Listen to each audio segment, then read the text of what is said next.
Hello guys and welcome back to another Patreon tutorial where I pretty much sit and draw and tell you about guys how I do things. So I did a poll about a few weeks ago, quite a few weeks ago, and I had a few different options, and the one that won was planning a background slash scene, not perspective focused, rather how to think. And this is kind of perfect because I'm working on the snowcat prints, and it's pretty much how I think. I sketch things very roughly, but that's how I kind of plan out a background in my head.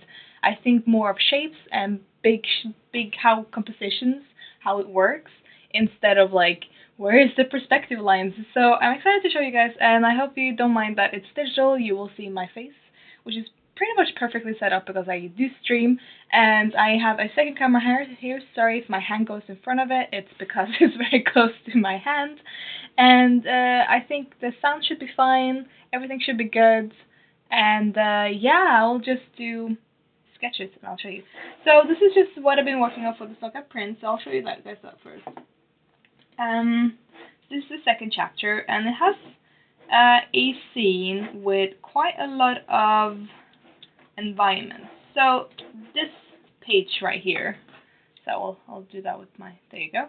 And you can see that it's just very slightly hinting at what will be in the scene. You might not be able to read it, but I can, and I'm very excited to do it. And this one as well, you see kind of the big scene, but it's more roughly planned out than maybe you would do if you were too focused on drawing a background. So, I haven't really planned on how to do this, but we will see how it works. This camera down here is not really supposed to catch what I'm drawing, but we can move it here. Yeah, we can move it here. I can manage to get my hand around that. Yeah. So, what I do is that I put a gray color. Okay, so this is digital, but you can do this with traditional pen and paper. I could have done this with pen and paper. It's just easier for me to kind of show my face, show my hand, show my screen, and I think you'll get more out of it for me doing it digitally than on pen and paper. So that's what we're doing. But if you guys are curious what size everything is, I will show you, because I'm sure somebody will ask me of you guys. Sure. Resize canvas. So this is a 3,500 by 2,400 pixel wide drawing, and it's also 300 dpi. So when you create a new file in digital, you can just go here and go to custom, and then go to predefine and go A4 300 dpi. That's pretty much what I'm drawing on right now.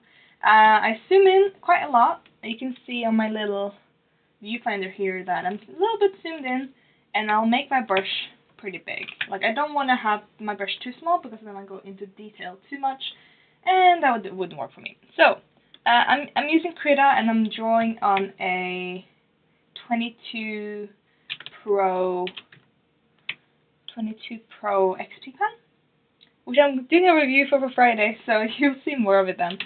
But here we go.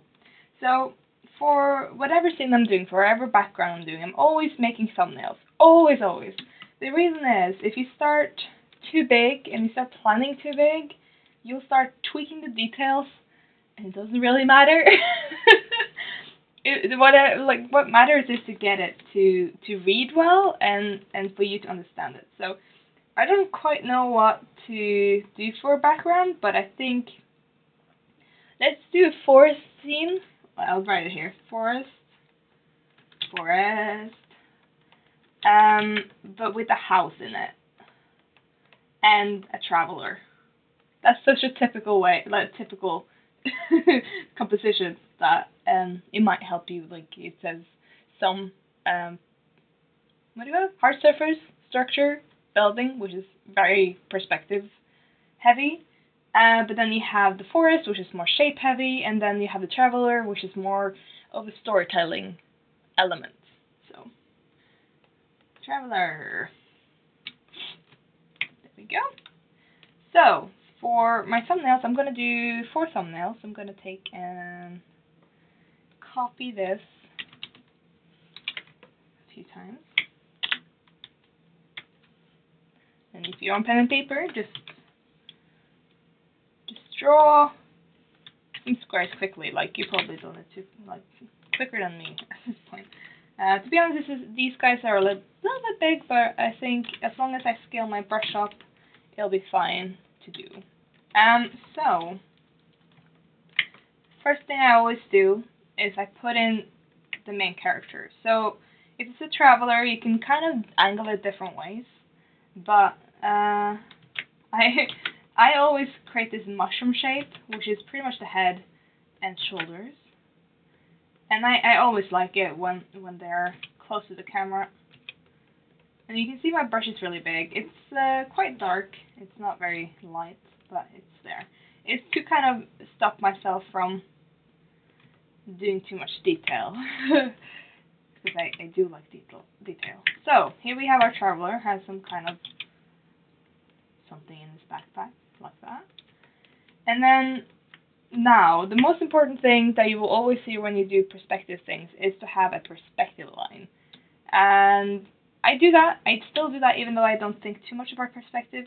Having the perspective line is key for a scene or a background. So I put it down, but I might not keep to it. There's lots of things that can like change it. So here's the perspective line. But you can put it up here, for example. That just means that the road will be going like that. But I think if you want to do an establishing shot and you don't want to do too much perspective things, if you have it up here, you have to do a lot of perspective like this.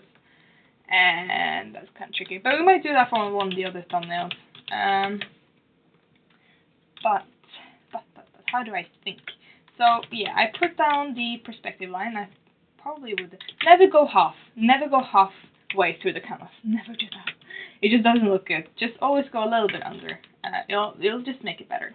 So, now, what I keep in mind every time I do a piece like this is where's the sky and especially if it's a forest, where's the skies and where's the forest, because that kind of is a big separation between two elements of your drawing. So that's probably the first thing I think about. And for this one, I want the house to be in a valley. So I create something here, and then something here. And I don't detail out what it is, I just do it. And then this will be sky, and this will be forest. Now,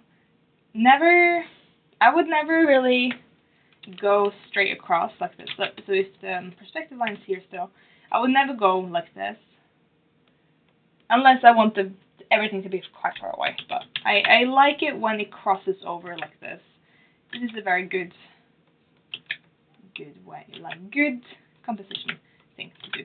I'm gonna find something that I'm gonna find something for you guys, because we got given this at FCD School Design, and it's a series of different compositions for backgrounds, and I think I'm gonna keep it in mind, so I'm gonna find it for you before I continue drawing. Okay, so I just realized that I only recorded like 10 minutes in the beginning, so I've lost quite a lot, so I will try to explain it again, which is very annoying. But at least now I have an idea what I'm doing. So I'm gonna turn this down. So the last thing you saw was this piece that I was trying to explain this is my main kind of inspiration for how I think when I plan a perspective or drawing or composition, and this is what we got from my school teacher when I went to FCD School Design. So the good thing about this is it kind of shows you where to put your detail versus not put detail. So I separate my things with no detail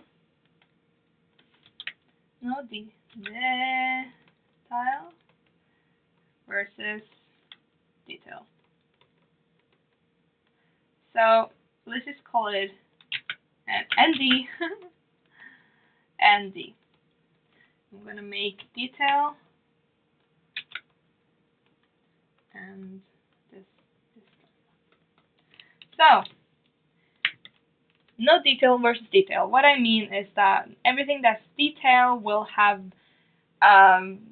texture, will have detail, will like plants, human characters, everything.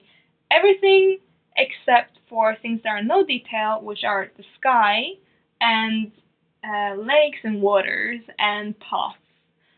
Usually, if you have a road or a path, it'll be more downtrodden and probably more smooth and have less detail and everything else. So even if maybe your path have bricks or something, I would recommend you to try then and make everything around it less detail. So you kind of have to keep a balance between detail and no detail. So for these examples, that I think I kind of picked up on it when I got these examples from my teacher. Here you see this here is all detail, and this is the balance between the levels, well, between the details. So you have very detailed, but then you have all this empty space. So it's kind of leaning to one side, but it's very comfortable to look. I prefer this. This is my favorite way of planning a piece, planning a perspective, planning a background, is to go heavy on one side, light on the other side, empty in the middle. This is another example that's in this as well. This is the balance scales. I don't use it that often, maybe sometimes, but not too much. This is where you put all the detail in the middle. So everything here is like centered. It's level in the middle. Same here. Clouds are detail as well. It's not no detail. It does have detail. That's what I'm trying to say. So that is in the middle as well.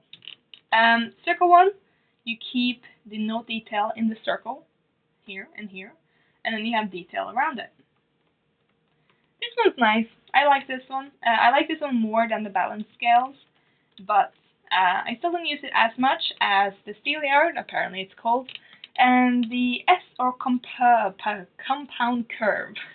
I've never read these names before, but pretty much this is when you have like a nice snaky road or a river. This is a river, and you keep that no detail, and then you keep things around the detail. So your eyes will be drawn to the no detail river or road, and it's just very interesting. It's an interesting way of planning a composition. So this is what goes through my head, and you will see when I start sketching. I'll show you guys what I mean. This is just other examples of things being combined. So you have your what's it called? Steelyard here, and then you have your sky. Here you have kind of a circle in the middle, and then things that goes around it. This is one of my favorite ones, I think, because you have a gap in between the no detail and detail. This one's also really nice. Kind of an S shape going around like that. So I really like this. I will put this image in the post when I post this one so that you guys can use it.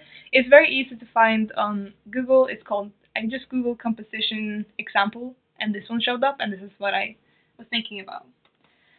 Well, what I was shown when I went to FCD. I'll just cut that because you don't really need it. Alright. So, as I said, I didn't record all of this, which is very annoying, but I will be redoing it for you because it's important for you guys to know, and luckily now already, I've already done it once, so it's easy to do it again. Sadly, it's lost. I don't know why. I just need to make sure to keep looking at my recording software and make sure that it is still recording. I seem to have a lot of problems with everything today or this week. So,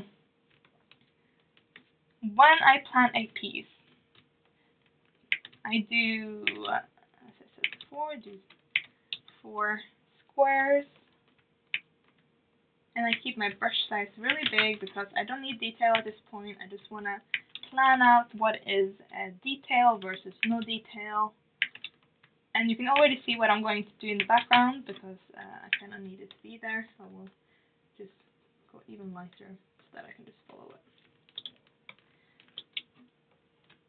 What I like to do when I do an establishing shot where you're looking at something, you're arriving at something, I do like to create the, what's it called? Steelyard, where you have it heavy on one side and light on the other side. So what I do is usually I do find my character first, so I add my character. I had a sterling bag. I'm pretty sure I drew this in the previous clip, but I will draw it again. and I will color it completely dark because this is as close to me as we can. So another thing that you will keep in mind when you're doing things is that, for me, if you're in daylight, this is just how to plan it. This is not colors or stuff like that, but it's a good idea to keep in mind when you're doing values, but also now when you're kind of separating background from foreground and details from no details. You will have close, far. So you will have everything that's close, you will have pretty much the darkest you can go with your pencil. And then you have a little bit lighter, and completely light. So I'll get like that. This is kind of how I shade it. Now, if you are in the nighttime, you would go the other way.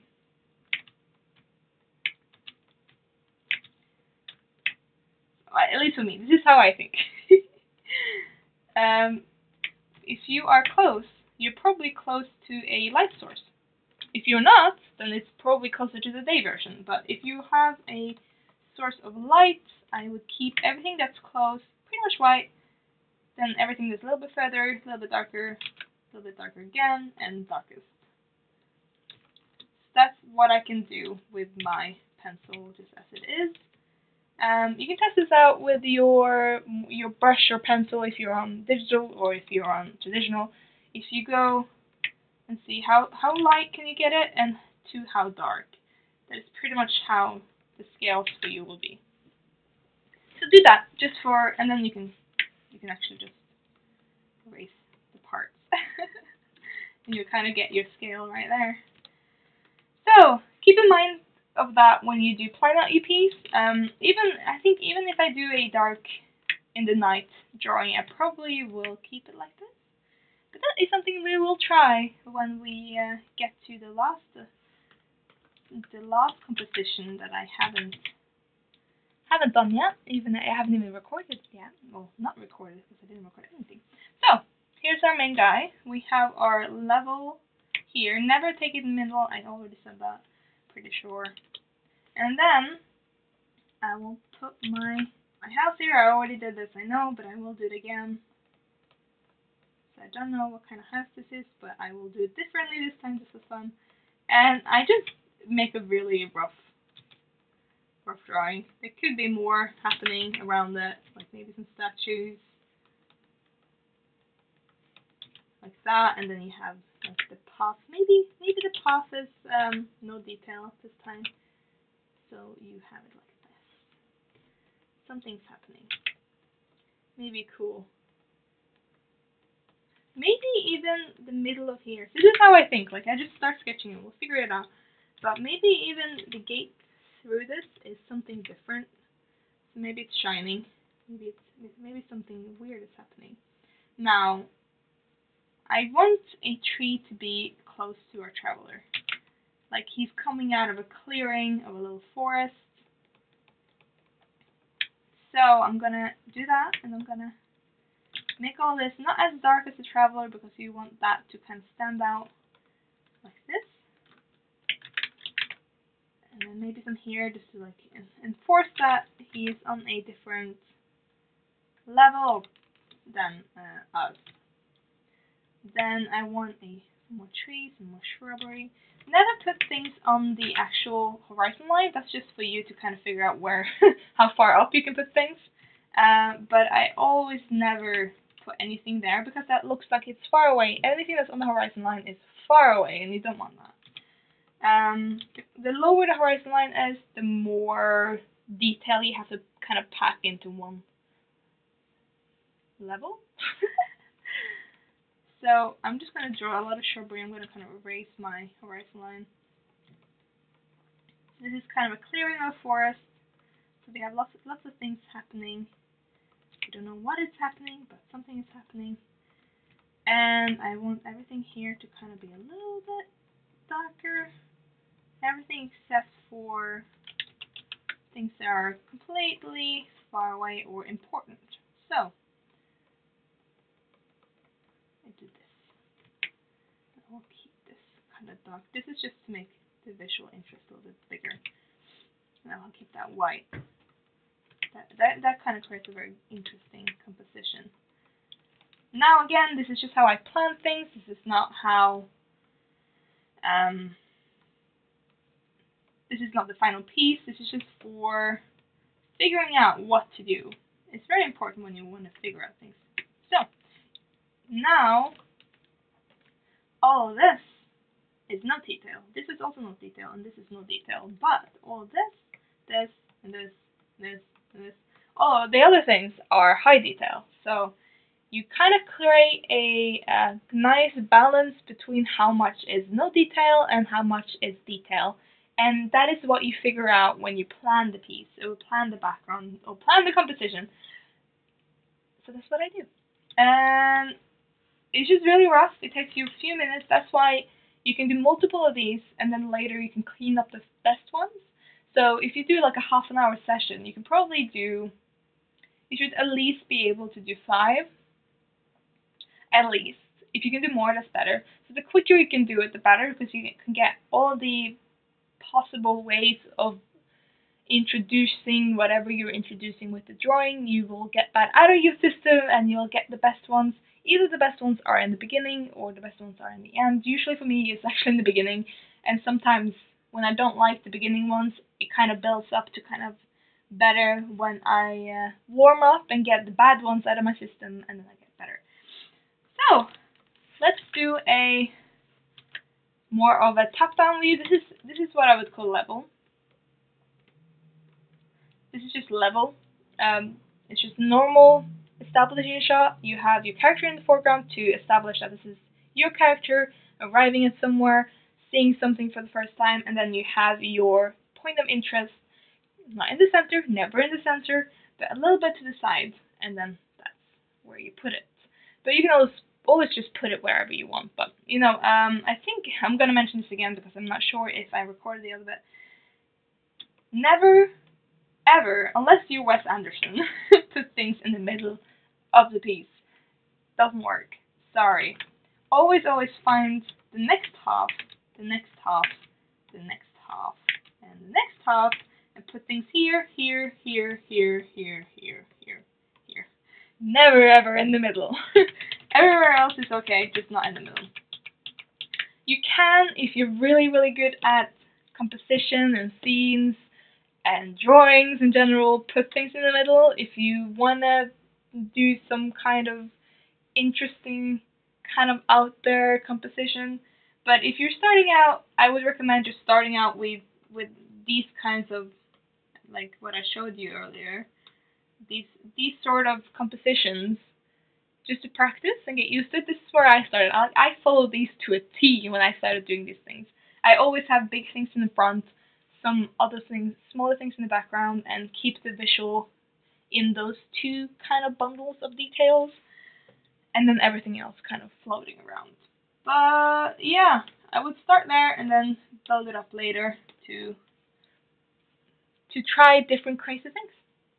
Next up, I'm gonna try and show you guys the bird's eye view, because it's important. You kind of need, sometimes you want to show a whole area and not just a thing. Like this is a thing that you're introducing, but if you want to show like an environment or life or whatever, or where some travelers are where some travelers are traveling, tongue twisters, you want to see a top-down view.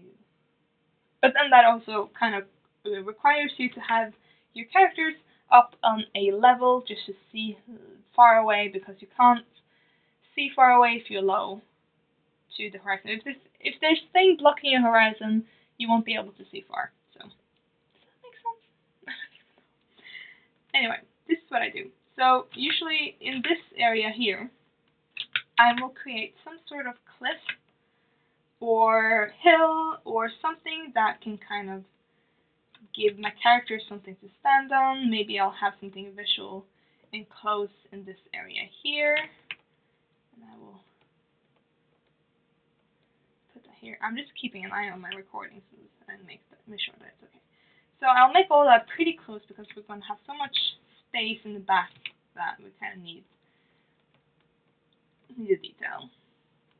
Then here I will have our main characters. This is where it's important to have characters that are recognizable from a distance. But when you're sketching like this, it doesn't really matter because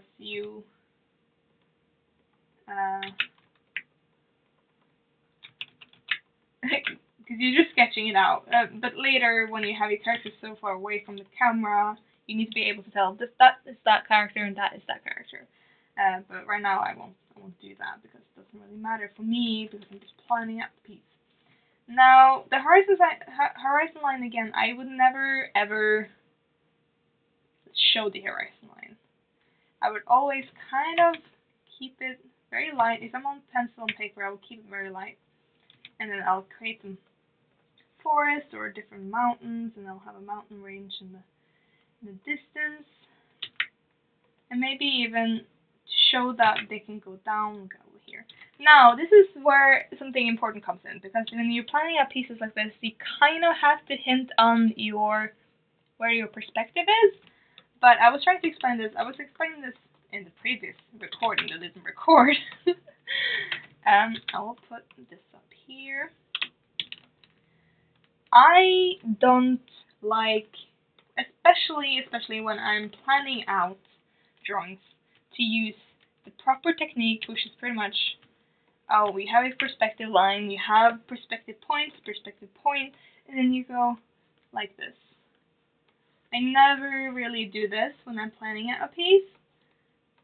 I kind of keep it in my head. Now, the reason I don't like doing this is because it quickly becomes that you try and draw something down here or down here, and this is the perspective is just too pushed. This doesn't look natural. This angle is not natural for you to see with your own eyes. Maybe a camera could be able to do it, but you as a human, nah. So usually whatever you would see would probably be in this angle here, or the perspective points are so far away that you can't even draw it. So what I do is I pretty much just have my horizon line, and then I kind of have fun. I create a few lines. This kind of takes practice to kind of get comfortable with just doing perspective lines without any guide, I guess. But your eyes will probably very quickly catch what is a realistic perspective and what is not a realistic perspective. So just to have some fun, you just go for it.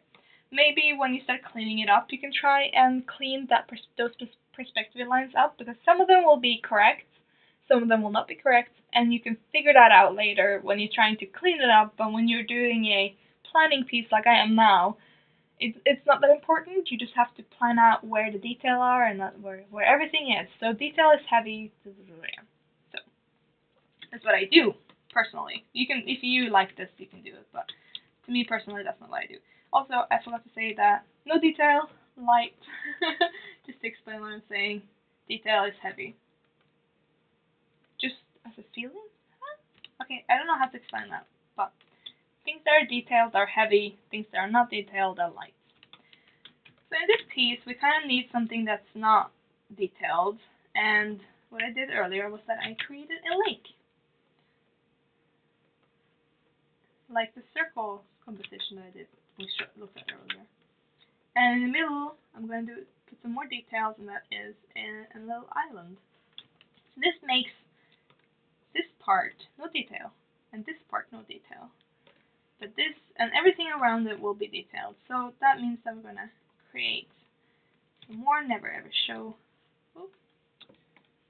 And yeah, I'm going to give all that a little bit of a... Now all the shadows and stuff, that kind of comes in later. I'm not really caring too much about that right now, because of course the mountains that would cast the shadow somewhere, but right now it's not that important to me, so I'm just gonna do this. Also, something else that is detail, and I said that before, clouds are detail, and it would be really cool if we had clouds kind of going into the piece, leading your eyes to the island. So all of this would be a little bit of a detail as well. And that kind of all points towards this here, which is our main interest. and it's kind of placed there as well, which is good. Now, next one. I'm trying to plan these out well. Well, they're already drawn now, but you know. The next one, this is a bird's eye view. I think that's what it's called in English as well, bird's eye view. And I'll point that down, like you're looking down. This is a level once you look at level. And then this one is going to be a frog. I think that's a frog eye. I don't know. And you're looking up. This one, you can use it for either buildings or something that is supposed to be imposing, something looking down at a character, something that's scary, kind of overpowering, or very pretty and dramatic. It's very dramatic. This pose, like, this is just super dramatic. I always use this for creatures that I want to have like a big impact on when they arrive at the scene, you know. So what I do first is I find the middle, and I start making lines that goes towards the middle, but of course not like gathering like that, but kind of gathering up here somewhere. It doesn't really matter. It's the same thing as the perspective things. I just draw it. And then the perspective lines is kind of good to have here. So I'm just trying to explain that. Then everything, what I kind of try to explain here is that if you have a character or a creature that's going to be imposing and it's going that perspective, kind of like looking down at you, kind of crazy perspective. If the character were just standing normally and you were just looking at it from this angle, for example, maybe it would look like this. This is like the normal. But whenever kind of a normal boxed creature is put into a pushed frog guy perspective like this, it kind of it pushes us into a cone shape like this. This is what in my head, this is how this works. If I'm teaching you something that doesn't make sense, then ignore it, but hopefully you guys get something out of this again. But when you push it into the frog eye view, and these lines here, like these lines are perspective lines, so when you push it into this, you have to follow the perspective lines. So the head will be smaller,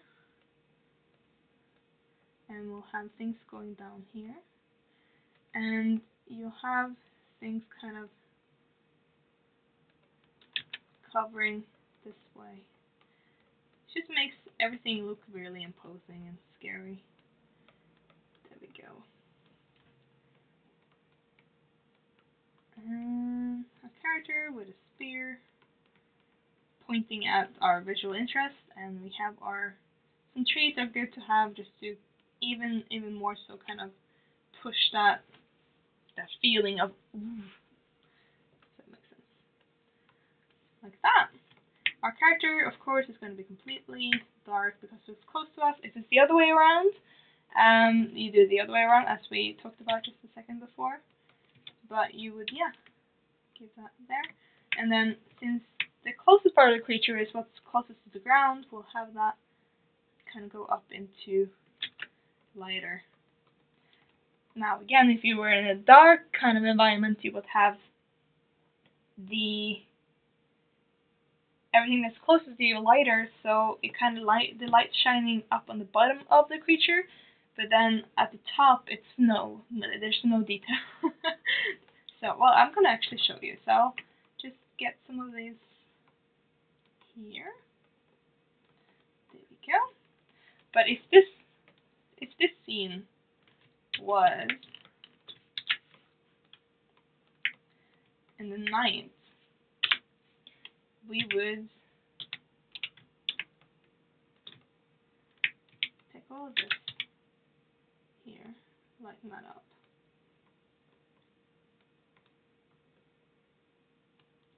See if I can do this without destroying too much. The sky would be dark, and that would count as the no detail in the piece.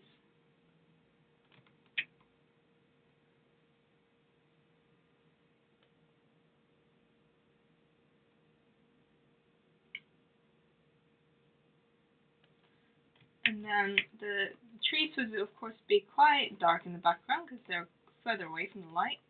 And the creature Whatever is close to the ground would be lighter. Then whatever is up here will be darker. So now he's kind of holding a light here.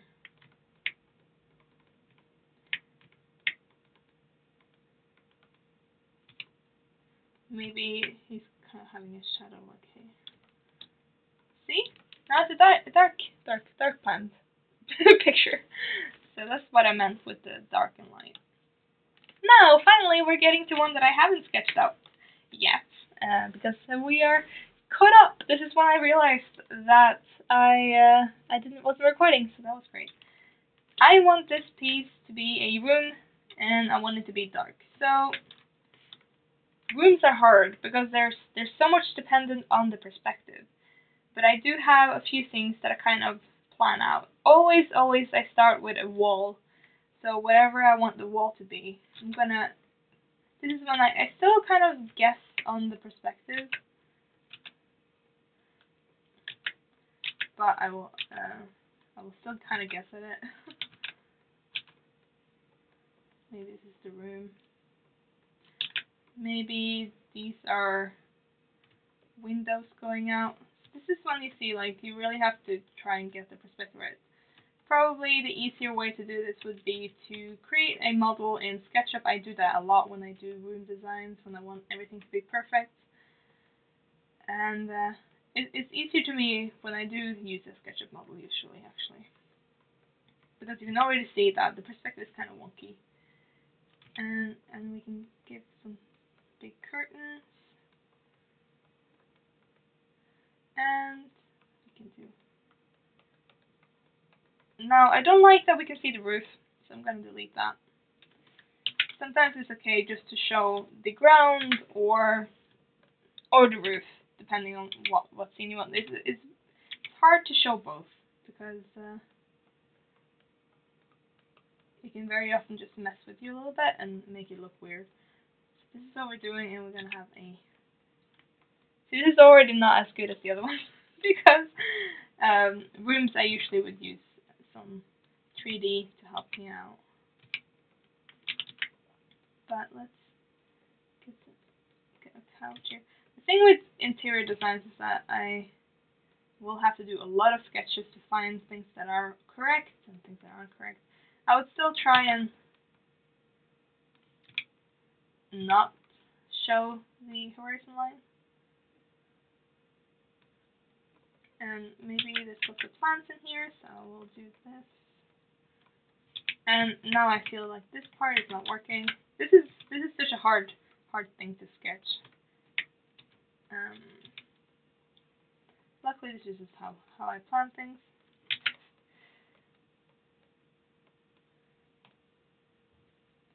So we have these things, and maybe we'll have a painting here. Maybe this is kind of some wallpaper. Maybe we put a lamp here. Very roughly, just to see if it works. If it doesn't work, then we have to do something else. This is not working. Probably need to do something else. But for the sake of this video, I'm not gonna redo it that much. I'm just gonna show you guys how I'm sketching and kind of figuring things out. So what I'm looking at now is what is no detail and what is detail. So I want anything that's in the window to be no detail. So I want it to be dark outside. So we're having the opposite thing.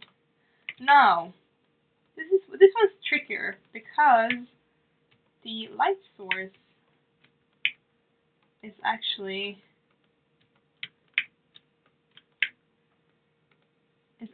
closer, well, further away, like it's by the window, which makes it tricky again. So I would still have things that are this close to us dark, but with some highlights. And everything here kind of darkened towards us because the light is down here. And maybe our character is standing over here, kind of contemplating their life and how they're spending it. I'm gonna keep it white right now because the shadows are a little bit different, a little bit harder to understand. But the moment you get a human scale in there, it kind of becomes a little bit easier to read the scene. And as you can see, I'm keeping it so rough that you can barely understand what's going on here. But you get some sense of what's going on, so that's good. And since the light is coming from here, I'll probably kind of shade one side of the character a little bit, like an imposing thing. I'll keep the wall a bit lighter so that it creates a contrast between his dark and light side. Maybe, I don't know. We'll keep it like this. And you can always give it a bit of a shine in the window, the ones closest to the character. Okay, so this is very weird. Like, it doesn't work. I probably need to do more sketches, but you kind of understand how I'm planning things and what goes through my head. This is pretty much the video. This is what goes through my head when I plan out a scene. It's not perspective heavy. I don't think too much about perspective at this point. I might check the perspective lines later and figure out if it's correct enough to work, or if I need to redo it, or whatever. But when it comes to this planning, it's nice to just to sketch it and not worry too much. Just go for it. And this is what mine looks like. If you've seen my sketches for the Snowcat Prince, this is the more recent ones that I was working on yesterday. You will see it in next week's vlog. But city scenes is sketched out really roughly. If you start drawing things really detailed from the first moment you kind of plan out your scene, it will kind of feel stiff and things will be placed weirdly and stuff like that. So I hope this helped. I hope this kind of explained how I think, how I work, and I hope that even if I didn't say something, that you picked up on something that will help you. I hope that you found something that you learned from this. Then I will be posting this thing in under the post when I post this video. And yeah, if you guys have any other ideas for next month's tutorial video, please comment that in the comments on the Patreon post rather than the comments on the YouTube video. I would like to know what you want to learn and want to know how I do things. And yeah. I've been talking for so long. My voice is kind of weird, but I hope I managed to do another tutorial video for you, because I love you. You guys are amazing. Thank you so much for the new patrons. There's been a lot of new patrons the last few days, and that's been crazy and amazing. I'm so happy that you wanted to be my patron, and I hope you are enjoying getting some tutorials that my YouTube channel won't get, I think. So I hope you guys liked it, and I'll probably sign off here, and I hope you guys didn't mind the digital version of this tutorial. And that's probably all I'm going to say. If you want to have something to practice for next time, I would definitely practice doing a lot of thumbnails for the same scene that you want to tell. Try and keep in mind some of the things that I talked about, especially where you place things and what is detail versus no detail. And yeah, interior shots are different because a lot of it is detail, but you can keep windows no detail, curtains no detail, big carpets no detail, like, or low detail. It doesn't need to be no detail, but it will be low detail, and that kind of spices up your image nicely. So yeah, have fun, practice. Hope you learned something, and I hope you enjoy this learning with me, where I ramble on for over half an hour, I'm pretty sure. Okay, I'm gonna end it here. Thank you guys so much for watching, and yeah, please tell me what you want to learn next time, and I'll see you then. Bye!